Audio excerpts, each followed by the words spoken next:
دلائل بے حساب ہیں اس بات پر، ایک دو نہیں ہے، دلائل بے حساب ہے، لیکن ہم 3 دلیل آپ کے سامنے پیش کریں گے۔ پہلی دلیل کیا ہے؟ پہلی دلیل شخص کا خود اپنا اعتراف، اس نے خود اعتراف کیا اپنے خلافت کے فوراً بعد کہ میں ایک ایسا شخص ہوں جو آپ سب سے بہتر نہیں ہوں، اور آپ لوگوں نے مجھے ایسی ذمہ داری سونپا ہے جس کو میں ادا نہیں کر سکتا، اور مشکل یہ ہے کہ میرا ایک شیطان ہے۔ ابو بکر کے اپنے جملے، وہ شیطان میں اس پہ حاوی ہو جاتا ہے، مسلط ہو جاتا ہے، اور جب وہ شیطان مجھ پہ مسلط ہو جائے تو مجھ سے دور رہا کرو تاکہ میں اس شیطان کے اغوا میں آ جانے کی وجہ سے تمہارے بالوں کو اکھاڑ نہ دوں اور تمہارے چمڑوں کو میں چیر نہ دوں۔ تو عزیزو، ایک شخص جب اپنے جو زبان سے کہہ رہا ہے کہ شیطان اس پہ حاوی ہو جاتا ہے، اور جب شیطان اس پہ حاوی ہو جاتا ہے تو وہ بالکل اس کا کنٹرول ہی نہیں رہتا، دوسروں کو اسے دور رہنا چاہیے، کہیں اس کو مسلمانوں کو، مومنین کو وہ کہیں چیر مار نہ ڈالے، چیر پار نہ کر دے۔ تو یہ شخص یہ ایسا جو جملہ کہہ رہا ہے یا تو سچ کہہ رہا ہے یا جھوٹ کہہ رہا ہے۔ اگر سچ کہہ رہا ہے تو جو شخص پہ شیطان حاوی ہو جاتا ہے اور وہ اس سے ہر ایک حرکت صادر ہو سکتا ہے، یہاں تک کہ مومنین، صحابہ اکرام جو اتنے جماعت عمریہ کے نزدیک معزز لوگ ہیں، وہ ان کی بے عزتی کر سکتا ہے، تو اس شخص کے زبان پہ کیا اعتبار؟ وہ اس حالت میں جھوٹ بھی بول سکتا ہے، ٹھیک ہے نا؟ تو وہ صدیق نہیں ہو سکتا، سب سے بڑا سچا آدمی نہیں ہو سکتا اگر یہ سچ کہہ رہا ہے۔ لیکن اگر جھوٹ کہہ رہا ہے تو پھر، اگر جھوٹ کہہ رہا ہے کہ یہ ایسا شیطان اس پہ حاوی نہیں ہوتا، پھر بھی اس کا صدیق ہونا ناممکن ہے، صدیق ہونا ناممکن۔ اب کوئی کہیں گے، یہ لوگ کہیں گے کہ یہ جی وہ تواضع میں کہہ رہے تھے، خاکساری میں، خود انکساری میں وہ یہ جملہ کہہ رہے تھے، یہ بالکل جھوٹی بات ہے۔ اگر دیکھیں، وَلَقَدْ كَانَ لَكُمْ فِي رَسُولِ اللَّهِ صلی اللہ علیہ وآلہ وسلم اسوۃ حسنہ، رسول پاک صلی اللہ علیہ وآلہ وسلم ہمارے لیے اسوہ حسنہ ہیں۔ انبیاء اعظام علیہم الصلاۃ والسلام اسوہ حسنہ ہیں۔ یہ قرآن کریم میں انبیاء کی داستانیں ہیں، ان کی کہانیاں ہیں، ان کے فرمائشات منقول ہیں، احادیث میں ہیں۔ رسول پاک صلی اللہ علیہ وسلم کی سیرہ ہے، سب سے متواضع شخصیت، ہر صفت میں رسول پاک صلی اللہ علیہ وسلم، عزیزو دیکھو، ہر صفت میں رسول پاک صلی اللہ علیہ وسلم سب کائنات سے افضل ہیں، علم میں، تقوی میں، شجاعت میں، جود میں، سخا میں، فصاحت و بلاغت میں، اور اسی طرح تواضع اور خود انکساری میں رسول پاک صلی اللہ علیہ وسلم غلاموں کے ساتھ بیٹھ کے کھانا کھاتے تھے، زمین پہ بیٹھ کے کھانا کھاتے تھے، ٹھیک ہے؟ تو کیا رسول پاک صلی اللہ علیہ وسلم سے کبھی ایسا جملہ منقول ہے کہ تواضع میں وہ یہ کہتے ہیں کہ بھائی میں تو اتنا ہوں کہ شیطان نستجیر باللہ؟ اب سوال ہی پیدا نہیں ہوتا عزیزو۔ تو یہ خود انکساری کا یہ جو کہہ رہے ہیں، یہ کس کی سنت ہے بھائی؟ کہ آپ خود انکساری میں، تواضع میں جھوٹ بولنی چاہیے سب کے سامنے کہ شیطان مجھ پہ حاوی ہو جاتا ہے اور میں آپ سب کو چیر پاڑ دوں گا۔ اچھا، تو یہ میرے عزیزو، اس سے زیادہ اس بات کو طول نہیں دیتے، لیکن توضیح واضح ہے آپ کے سامنے، زیادہ شرح کرنے کی ضرورت نہیں ہے کہ یہ جملہ جب ایک شخص خود کہہ رہا ہے کہ شیطان اس پہ حاوی ہو جاتا ہے، اس حالت میں اس سے کوئی بھی حرکت سرزد ہو سکتا ہے، اس سے کوئی بھی حرکت اس سے سرزد ہو سکتا ہے، تو اس شخص یہ صدیق نہیں ہو سکتا، کیونکہ اس حالت میں وہ جھوٹ بھی بول سکتا ہے، وہ کچھ بھی کر سکتا ہے۔ ملاحظہ فرمائیے میرے عزیزو، یہ کتاب ہے، معاف کیجیے گا میں عزیزو، کتاب ہے مصنف عبد الرزاق، یہاں جزء 11، یہاں پہ ملاحظہ فرمائی صفحہ نمبر 336 میں، حدیث نمبر 20702، یہاں پہ عبد الرزاق معمر سے روایت کرتے ہیں کہ پھر معمر کہتے ہیں کہ بعض اہل مدینہ نے مجھے لیے بھی حدیث کیا ہے۔ اب اس کی سند کا صحت بھی آپ کے لیے ثابت کر دیں گے کہ ابو بکر نے یہ خطبہ بیان کیا، اس خطبے میں اس نے یہ کہا کہ، معاف کیجیے گا، خطبے میں یہ کہا کہ، معاف کیجیے، یہ حدیث ہے 20701، معمر نے روایت کیا ہے کسی شخص سے، اس شخص نے حسن بصری سے روایت کی ہے۔ اب سند آ جائے گا انشاءاللہ تبارک و تعالی آپ کی خدمت، آپ کہتے ہیں کہ یہ سند مجھول ہے، کوئی بات نہیں، دوسرا صحیح اسانید کے ساتھ بھی آپ کو دکھائیں گے۔ اس نے کہا کہ ان لی شیطان یعترین، آپ لوگ سمجھتے ہیں کہ میں رسول پاک صلی اللہ علیہ وسلم کے سنت پہ عمل کروں، فَتَظُنُّونِي أَنِّي أَعْمَلُ فِيكُمْ سُنَّةَ رَسُولِ اللَّهِ صلی اللہ علیہ وسلم. آپ لوگ یہ سمجھتے ہیں، یہ امید رکھتے ہیں کہ میں خلیفہ ہوں، میں رسول پاک صلی اللہ علیہ وسلم کی سنت پہ عمل کروں گا؟ کبھی نہیں. اِذًا لَا أَقُومُ لَهَا، میں ابھی سے جان لو کہ میں اس کام سے عاجز ہوں، میں رسول پاک صلی اللہ علیہ وسلم کی سنت پر عمل نہیں کر سکتا. تو جانشین کیوں بنے؟ جانشین کیوں بنے ہو بھائی؟ تو خلیفہ کس کو بولتے ہیں؟ جانشین کو بولتے ہیں. ایک سرجن ہے کسی ہاسپٹل میں کام کر رہا ہے، وہ دنیا سے چلا جاتا ہے، استعفیٰ کر جاتا ہے، تو اس کی جگہ کس کو آنا چاہیے کہ اسی طرح سرجری کر سکے؟ کوئی میتھ کا پروفیسر ہے، وہ یونیورسٹی سے کیا کرتا ہے؟ استعفیٰ دے دیتا ہے، اس کی جگہ آپ چپراسی کو لے کے آئیں اور اسے کہنے کہ پڑھائیے بھائی، میتھ پڑھائیے، وہ کہیں گے میں نہیں پڑھا سکتا، ٹھیک ہے، میں اس طرح نہیں کر سکتا. تو خلیفہ کس کو بولتے ہیں؟ خلیفہ وہی اسی کو بولتے ہیں کہ جانشین میں اور جانے والے میں دونوں میں ایک ہی صفات ہوں، تاکہ وہ اس کی ڈیوٹی اچھی طرح سے انجام لا سکے. تو ابوبکر نے شروع سے کہا میں تو نہیں کر سکتا. ان رسول اللہ صلی اللہ علیہ وآلہ کان یعصم بالوحی وکان معہ ملک، رسول پاک صلی اللہ علیہ وسلم پہ تو وحی آتی تھی اور اس کے ساتھ ملک بھی تھا، اور میری تو یہ حالت ہے وَإِنَّ لِي شَيْطَانًا يَعْتَرِينِ، اور میرا ایک شیطان ہے یعترینی، جو مجھ پہ بالکل حاوی ہو جاتا ہے، مجھے پاگل بنا دیتا ہے. اعتراء جو ہے میرے عزیزو، اعتراء کسی شخص پہ مسلط ہونا، کسی شخص پہ چھا جانا، اور اس طرح چھا جانا کہ وہ بالکل پاگل ہو جائے، بالکل اپنا ہوش و حواس کھو جائے. گناہگار جو لوگ ہوتے ہیں نا، وہ شہوت کے تابع ہوتے ہیں، غضب کے تابع ہوتے ہیں، شیاطین ان پہ چھا جاتے ہیں. تو وہ حقیقت یہی ہے کہ گناہگار افراد میں ہے کہ وہ شیطان کا، لیکن اگر خدا سے نہ ڈرے، وہ رسول پاک صلی اللہ علیہ وسلم سے، اللہ تعالیٰ سے استعاذہ نہ کرے، توسل نہ کرے، تو یہ حالت ہوتی ہے کہ شیطان، شہوت جب انسان پہ غلبہ کر جاتا ہے تو شیطان کے غلبے کی حالت میں سب کچھ کر جاتا ہے، گناہگار جو لوگ ہوتے ہیں. لیکن جو اہل تقویٰ ہوتے ہیں، جو اہل تہجد ہوتے ہیں، جو اللہ تعالیٰ سے ڈرتے ہیں، شیطان کا ان پہ کوئی تسلط نہیں ہوتا. اچھا، شیطان یا ترینی، شیطان آ کے مجھ پہ مسلط ہوتا ہے. فَإِذَا غَضِبْتُ فَاجْتَنِبُونِي، جب میں مجھے غصہ آ جائے تو تم مجھ سے دور رہا کرو. لا اؤثر فی اشعارکم ولا ابشارکم، لا اوثر فی اشعارکم و ابشارکم، تاکہ میں تمہارے جو بال ہیں اور تمہارے جو چمڑے ہیں، انسان کا جو چمڑا ہوتا ہے، جلد ہوتا ہے، تو تاکہ میں آپ کو اس میں حملہ آور ہو کے آپ کو چیر پھاڑ نہ دوں. بھلے الا فراؤنی، تم لوگ میری مراعات کرو، یعنی میری اچھی طرح سے دیکھ بھال کرو. یہ خود خلیفہ بنا ہے، یہ لیڈر ہے، اس کو دیکھ بھال کرنا چاہیے قوم کی. فَإِنِ اسْتَقَمْتُ فَأَعِينُونِي وَإِنْ زِغْتُ فَقَوِّمُونِي، اگر میں سیدھے راستے پہ چل گیا تو تم کیا کرو؟ تو تم میری اعانت کرو، اور اگر میں ٹیڑھا ہو گیا تو تم مجھے سیدھا کرو. سبحان اللہ. تو اگر میں ٹیڑھا ہو گیا، دیکھیں خلیفہ جب ٹیڑھا بن جاتا، خلیفہ کا کام ہی کیا ہے؟ ہدایت کرنا. جو شخص رسول پاک صلی اللہ علیہ وسلم کے مسند پہ بیٹھ جاتا ہے، یہ مسند رسول پاک صلی اللہ علیہ وسلم کی، یہ سیٹ ان کی ہے، یہ مقام ان کا ہے، تو اس کا کام ہی ہوتا ہے ہدایت کرنا. اب وہ خود کہتا ہے کہ شیطان مجھ پہ حاوی ہو جاتا ہے، میں ٹیڑھا بن جاتا ہوں، میں آپ پہ حملہ کروں گا، غصہ آ گیا تو میں حملہ کر دوں گا، تم بھاگ جانا. اور اگر میں سیدھے راستے پہ چل گیا تو تم ہیلپ کر دو، مدد کرو. اگر میں ٹیڑھا ہو گیا تو تم مجھے کیا کرو؟ سیدھا کر دو. تو بھائی جب چلو مان لیتے ہیں، چلو بھائی مجبوری ہے، کیا کریں کہ اگر آپ ٹیڑھے ہو گئے ہم آپ کو سیدھا کریں گے. لیکن جب ہمیں شک ہو گیا تو کیا ہو؟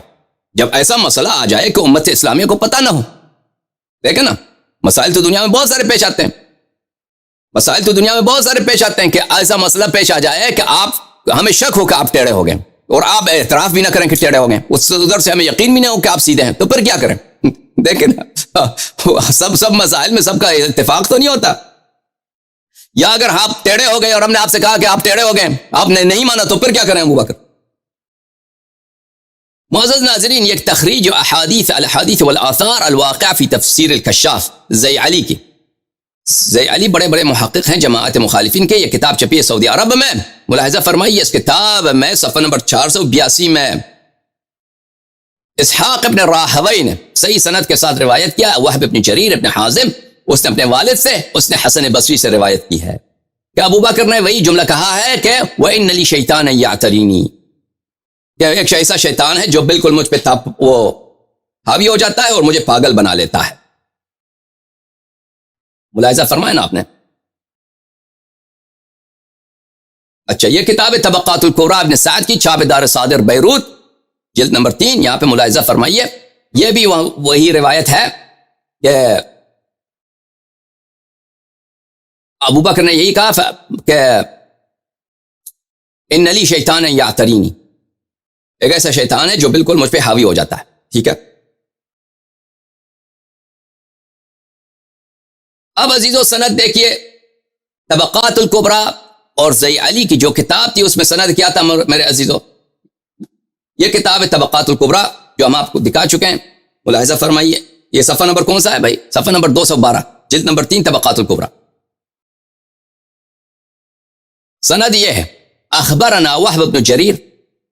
وہب بن جریر کس سے روایت کرتے ہیں؟ اپنے والد سے. اخبرنا ابی، میرے والد نے مجھے کہا. اس کو کس نے کہا؟ حسن نے، حسن بصری نے اس کو روایت کی. ٹھیک ہے نا. یہ سند کی کیا حالت ہے میرے عزیزو؟ کتاب ہے سقیم مسلم، چاپ دار الفکر. یہاں پہ ملاحظہ فرمائی صفحہ نمبر 76 میں، صفحہ نمبر 76، حدیث نمبر 113، حدثنا محمد ابن ابی بکر المقدمی. اچھا، کیونکہ ابن سعد بصری مسلم سے پہلے گزرے ہیں تو وہ بغیر واسطے کے وہب ابن جریر سے روایت کرتے ہیں، لیکن مسلم ایک واسطے کے ساتھ روایت کرتا ہے. حدثنا وہب ابن جریر حدثنا ابی قال سمعت الحسن حدثنا جبن بن عبد اللہ البجلی. جندب بن عبداللہ وہ کوئی صحابی. تو عزیزو دیکھیے وہی سند جو طبقات ابن سعد میں آپ نے دیکھا، جو زی علی کے تخریج الاثار میں دیکھا، جو انہوں نے مسند اسحاق ابن راہوی سے روایت کیا، وہی سند ہے جو مسلم کی ہے. اور مسلم کی سند ان کے قوم کی نزدیک حجت ہوا کرتی ہے، صحیح ہوا کرتی. ملاحظہ فرمائیے عزیزو، یہ کتاب ہے المعجم الاوسط، حافظ طبرانی کی، سلیمان ابن احمد طبرانی، الجزء الثامن، 8واں مجلد.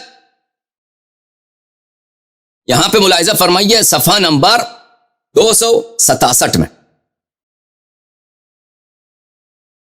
روایت نمبر 8597. یہاں پہ ابو بکر نے خطبہ اراد کیا، انی اقلتکم رائکم. میں کہتا ہوں میں استعفیٰ دے رہا ہوں بھائی. وہ اگلے ہی دن جب اس کے ساتھ بھائی تو اگلے ہی دن آ گیا کہ بھائی میں استعفیٰ دے رہا ہوں. استعفیٰ دے رہا ہوں، مجھے معاف کرو، میں نہیں چاہتا یہ مقام، میں استعفیٰ دے رہا ہوں. بھائی اگر یہ خلافت آپ کی شرعی ہے، آپ واقعاً رسول پاک صلی اللہ علیہ وسلم راضی ہیں، اللہ تعالیٰ راضی ہے کہ آپ یہ ذمہ داری سونپے، تو آپ کو استعفیٰ دینے کی کیا کبھی رسول پاک صلی اللہ علیہ وسلم نے کہا کہ میں استعفیٰ دے رہا ہوں؟ یہ ذمہ داری بہت باری ہے رسالت کی. اگر غیر شرعی ہے تو تم نے قبول کیوں کیا؟ اگر شرعی ہے، واقعاً تو خلیفہ رسول ہے، خلیفہ رسول ہونا بہت بڑی سعادت. اس سے بڑی سعادت کہ انسان جانشی ہوں کس کا؟ سردار انبیاء صلی اللہ علیہ وسلم، اس امت میں سب سے افضل ہو رسول پاک صلی اللہ علیہ وسلم کے بعد. اچھا اس کو چھوڑیے عزیزو، اس خطبے میں بہت سارے نکات ہیں، آپ سب کو ان سب کو کہنے کی اب شاید وقت نہ ہو. ان علی شیطان یحضرنی، اس نے ابو بکر نے کہا کہ ایسا شیطان ہے جو میرے پاس آتا ہے. ایک ایسا شیطان ہے، شیاطین انس کے بھی ہوتے ہیں، جن کے بھی ہوتے ہیں، انس کے بھی ہوتے ہیں، جن کی بھی ہوتے ہیں. اب اس نے بولا نہیں کہ شیطان ابو بکر کا، اس کے پاس جو بہت آتا ہے اس پہ کنٹرول ہے اس کا خوب. یہ شیطان انسی ہے، یہ شیطان جنی ہے. بہرحال کوئی شیطان ہے اس کے پاس آتا ہے. فَإِذَا رَأَيْتُمُونِي قَدْ غَضِبْتُ فَاجْتَنِبُونِي. جب تم دیکھ لو اس صحابہ، اس زمانے میں ابو بکر نے، جب ابو بکر کے ساتھ بیعت ہوا ہے رسول پاک صلی اللہ علیہ وسلم کے وفات کے بعد، اور وہ اب بیعت لے کے آ کے مسجد میں خطبہ دے رہا ہے اور تقریر کر رہا ہے، تو اس زمانے میں اس کے سامعین سب صحابہ ہی تھے نا، صحابہ ہی تھے، اور کوئی مہاجرین انصار تھے اور کوئی نہیں تھے وہاں پہ اس زمانے میں. تو لوگوں سنو کہ جب تم دیکھو کہ مجھے غصہ آ گیا ہے تو فجتنبونی، تو تم مجھ سے سب بھاگ جاؤ. صحابہ اور صحابہ کرام بھاگ جاؤ مجھ سے. اگر مجھے غصہ آ گیا تو تم سب بھاگ جاؤ. کیوں؟ لا امثل باشعارکم وابشارکم. مثلا کرنا چیر پاڑ کو کہتے ہیں. آپ کسی کو شخص کو چیر دیں، ٹکڑے کر دیں، اس کو بولتے ہیں مثلا کرنا. تاکہ میں تمہیں ٹکڑے نہ کر دوں، تمہارے بالوں کو تمہارے سروں سے الگ کر دوں، اور تمہارے کھال کو، تمہارے چمڑے کو، تمہاری کھال کو تمہارے بدن سے میں الگ نہ کر دوں. کتاب الزہد، ابو داود السجستانی کی تحقیق، شیخ ابو تیم یاسر ابن ابراہیم ابن محمد اور ابو بلال غنیم ابن عباس ابن غنیم. یہ کتاب چھپا ہے کہاں پہ؟ مدینہ منورہ میں. اچھا یہاں پہ ملاحظہ فرمائی، یہاں پہ حدیث صفحہ نمبر 56 میں حدیث نمبر 31 ان اسماعیل ابن قیس ابو بکر نے کہا خطبنا ابو بکر نے کہا فإن لي شیطانا یعترینی، ایک ایسا شیطان ہے جو مجھے اغوا کر لیتا ہے. وہی باتیں، اسنادہ جید، اس کی سند صحیح ہے بھائی، اسنادہ جید، اس کی سند نہایت بہترین سند ہے. اور دوسری کتب میں تاریخ مدینہ دمشق وغیرہ میں یہ جو خطبہ ہے ابو بکر کا کئی طرق سے روایت ہوئی ہے.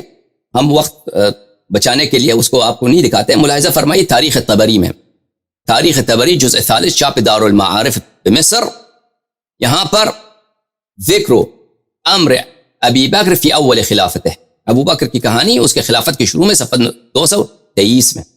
یہاں پر یہی ہے کہ ابو بکر نے خطبہ بیان کیا اور کہا کہ الا وان لی شیطانا یعترینی فاذا اتانی فاجتنبونی، میں تو ایک بہت ہی بیچارہ آدمی ہوں، شیطان ہے جو اس کا مجھ پہ بڑا تسلط ہے، وہ جب شیطان آتا ہے تو میں بالکل بے بس ہو جاتا ہوں. اس کا اپنا اعتراف ہے بھائی.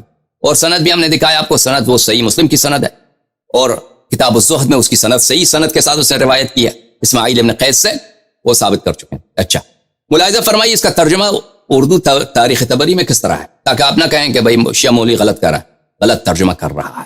تاریخ طبری ترجمہ سید محمد ابراہیم ایم اے ندوی اور سید رشید احمد رشد ایم اے، یہ کتاب چھپا ہے نفیس اکیڈمی اردو بازار کراچی میں، ٹھیک ہے نا. یہاں پہ صفحہ نمبر 36 میں ہاں ابو بکر کا خطبہ، چلو خطبہ ہی اس کا جو ہے نا، اس کے خود امیر المؤمنین علیہ السلام کے خطبے سب اعجاز ہیں. نہج البلاغہ میں دوسری کتب میں اعجاز، جس طرح قرآن پاک کی صورتیں اعجاز ہیں، کوئی اس جیسا نہیں لا سکتا.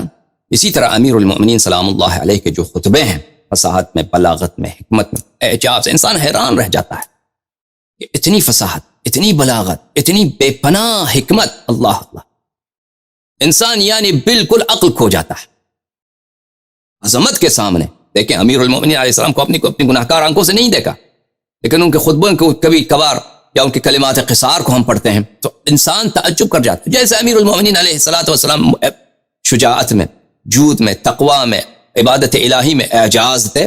رسول پاک صلی اللہ علیہ وسلم کے آیت کبریٰ، اللہ تعالیٰ کے آیت کبریٰ، اسی طرح خطبوں میں المرء مخبوء تحت لسانه، خود امیر المؤمنین علیہ السلام کا جملہ ہے کہ انسان جو ہے اپنے زبان کے نیچے چھپا ہوا ہوتا ہے. زبان آپ بولتے ہیں تو فوراً بیان کرتے ہیں کہ آپ کا عقیدہ کیا ہے، آپ کی علم کتنی ہے، آپ کی فصاحت و بلاغت کیا ہے، آپ کس علاقے سے تعلق رکھتے ہیں، ٹھیک ہے نا، آپ کی سوچ کیا ہے، آپ کی زندگی میں ہدف کیا ہے، بات کرنے سے سب پتہ چل جاتا ہے. تو ابو بکر کی بھی خطبہ جو ہے نا وہ خطبہ ہے، اس کی بے عزتی ہے پوری تاریخ کے لیے. اور امیر المؤمنین علیہ السلام کے خطب ہیں نہج البلاغہ میں، سبحان اللہ. ملاحظہ فرمائیے عزیزو، ابو بکر نے کہا، یہ ترجمہ ہے اردو تاریخ طبری، میرا شیطان مجھے اغوا کرتا ہے. اللہ اللہ، دیکھو یہ ہے نا ابو بکر کا خطبہ، عربی بھی دکھا چکے ہیں آپ کو، اب اردو دکھا رہے ہیں. میرا شیطان، اس کا شیطان ہے بھائی ابو بکر صاحب. ابو بکر کیا ہے، عائشہ کہتے ہیں یہ ہماری ماں ہے، ہمارے جو اہل قبلہ بھائی ہیں وہ عائشہ کو ام کہتے ہیں، مائی عائشہ. تو ان کا نانا بنا نا، ان کے نانا جان کی کہانی سنا رہے ہیں. ان کا نانا ابو بکر کہہ رہا ہے کہ میرا ایک شیطان مجھے اغوا کرتا ہے. نانا، ان کے نانے کو شیطان نے بڑے اس کے ساتھ ظلم کیا، اس کو اغوا کیا بار بار. ایسے صورت میں اگر میں اس کے اغوا میں آ جاؤں تم مجھ سے علیحدہ ہو جانا. کہ جب شیطان مجھ پہ مسلط ہو جاتا ہے، مجھے اغوا کر لیتا ہے، تو تم یا بھائی صاحب، او صحابہ اکرام، او صحابیات اعظام، تم بھاگ جانا بھائی، تم سب بھاگ لینا کہ ابو بکر کا شیطان آ گیا. ہاں اس وقت میرا تم پر کوئی حق نہیں رہے گا. اس وقت یہ نہ کہو کہ یہ خلیفہ ہے، ہم نے اس سے بیعت کیا، لعنت پہ جو میرے بیعت، اس وقت بھاگ جانا. پتہ چلا عزیزوں، تو ٹھیک ہے نا. اب پتہ چلا کہ یہ شخص جو اپنی زبان سے کہہ رہا ہے کہ میں شیطان جب مجھ پہ مسلط ہو جاتا ہے تو بات میں جھوٹ بولوں یا کفر بکوں ہو تو اور بات ہے، صحابیوں کو میں ماروں گا. دیکھیں یہ لوگ کہتے ہیں کہ صحابہ کو گالی دینا فسق ہے. اغلب جماعت عمریہ کہ یہ قول ہے کہ صحابہ کو آپ گستاخی کریں، بے احترامی کریں، فسق. بعض اس میں کہتے ہیں کہ یہ کفر ہے. وہ بہت سارے ان کے جو کٹر ہیں وہ کہتے ہیں صحابہ کو برا بلا کہیں تو کفر ہے. تو خود ابو بکر کہہ رہا ہے بھائی اپنی زبان سے صحیح سند میں کہ مجھے جب غصہ آ جائے تو میں صحابہ کو مار دوں گا، اس کے کھال اتار دوں گا، اس کا بال کھینچوں گا، بال سر سے الگ کر دوں گا، ٹھیک ہے نا. تو جب اس شخص سے اتنا بڑا فسق صادر ہو سکتا ہے غصے کی حالت میں شیطان جب اس پہ مسلط ہوتا ہے تو اس سے جھوٹ بولنا، غلط بات کہنا، فدق کے متعلق رہتی ہے، کوئی بھی کسی بھی مسئلے پہ کوئی جھوٹی بات کہہ دینا، اس کے لیے کیا اس پہ کوئی اعتبار ہے؟ کسی کا کوئی اعتبار نہیں ہے۔ تو عزیزو ثابت ہوا کہ یہ شخص پہلا دلیل اس کی اپنی زبان سے کہ ابو بکر سچا ہو ہی نہیں سکتا، اس کو صدیق کہنا، اس کو صادق کہنا، یہ خود بہت بڑی غلطی ہے۔ اچھا، پہلا دلیل ختم۔